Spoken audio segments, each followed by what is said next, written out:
Graças a Deus, queridos. Vamos lá para mais um dia da nossa leitura do plano bíblico, dia 134. Hoje nós vamos ler o livro de Juízes, capítulo 17, capítulo 18, Salmos 43 e Atos, capítulo 21, versículo 37, capítulo 22 e versículo 29. Antes de nós entrarmos nessa leitura, mergulharmos e nos aprofundarmos nesse conhecimento, quero pedir a você, deixe aí o seu like, deixe a sua curtida, compartilhe aí para os seus amigos, nos seus grupos e vamos embora, que hoje tem mais um dia poderoso de leitura e conhecimento da palavra de Deus.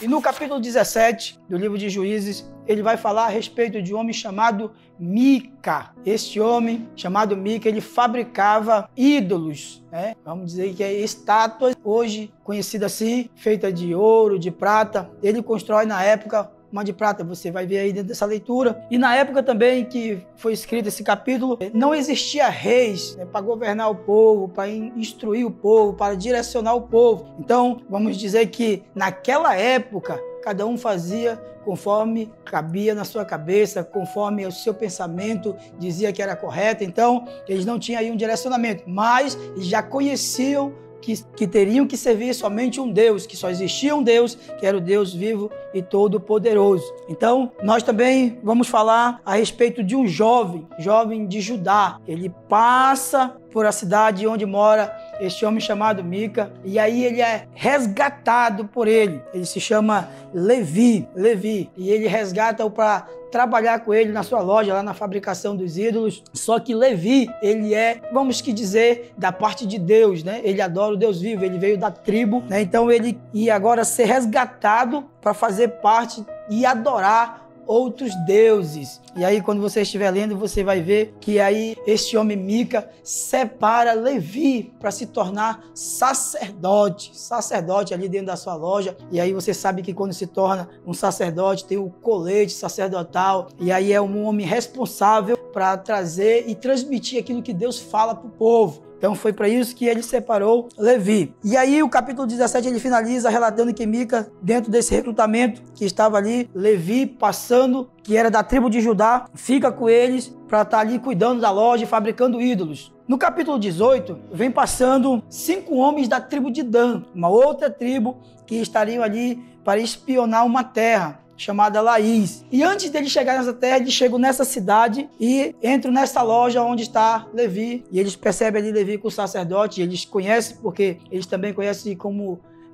Deus falava com o povo através dos sacerdotes. E eles pedem uma informação a Levi, se Deus daria a eles aquela terra ou não. E a Bíblia não relata com clareza se Levi consultou ou não a Deus, mas ele dá e garante e dá a certeza que Deus daria sim a terra de Laís para a tribo de Dan. E eles prosseguem, eles retornam, vão ali espiar a terra, como aconteceu no tempo de Josué, espiam a terra, vê que a terra é boa, o povo é um povo tranquilo, não é um povo de guerra, então se tornaria bem fácil eles tomarem posse ali daquela terra. Então eles voltam para a sua cidade e daqui a pouco eles chegam, montam um exército de 600 homens e eles vão ali até a terra de Laís. Só que antes de chegar nessa terra de Laís, eles passam mais uma vez com Levi e aí eles fazem uma proposta que é bem interessante quando você estiver lendo, que eles convocam e chamam Levi para se tornar sacerdote agora da tribo de Dan. Olha só como é que é.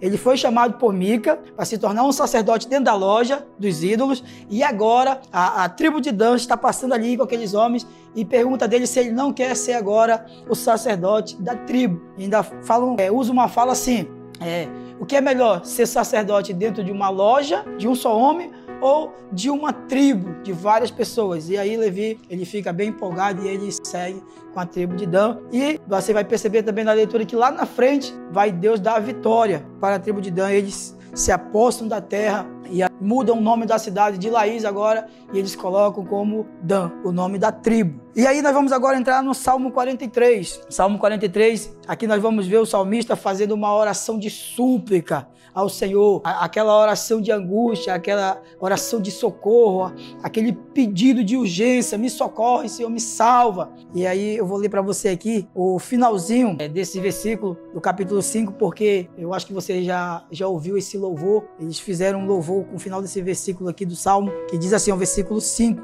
Por que estás abatida, ó minha alma? Por que te afliges dentro de mim? Deposita toda a tua confiança em Deus, pois ainda o louvarei, Ele é a minha salvação e o meu Deus. Talvez você já ouviu esse louvor, eu não sei cantar, mas você já deve ter ouvido e conhece esse louvor. Então, eu gosto em particular muito do salmista, porque as orações dele nos impulsionam a ter uma intimidade com Deus e saber o nível de intimidade quando Ele te escolhe como filho, quando Ele te separa como homem, como uma mulher de Deus, o nível que se você estiver passando por qualquer situação, tribulação, qualquer angústia, qualquer tristeza, basta nós clamarmos a Ele e Ele vai nos ouvir. Era isso que acontecia quando você lê esse salmo, você entende que o salmista, ele clamava a Deus e Deus respondia. Deus respondia. E não é diferente. Hoje acontece da mesma maneira. E aqui, para nós fecharmos a nossa leitura de hoje, no Atos capítulo 21, versículo 37,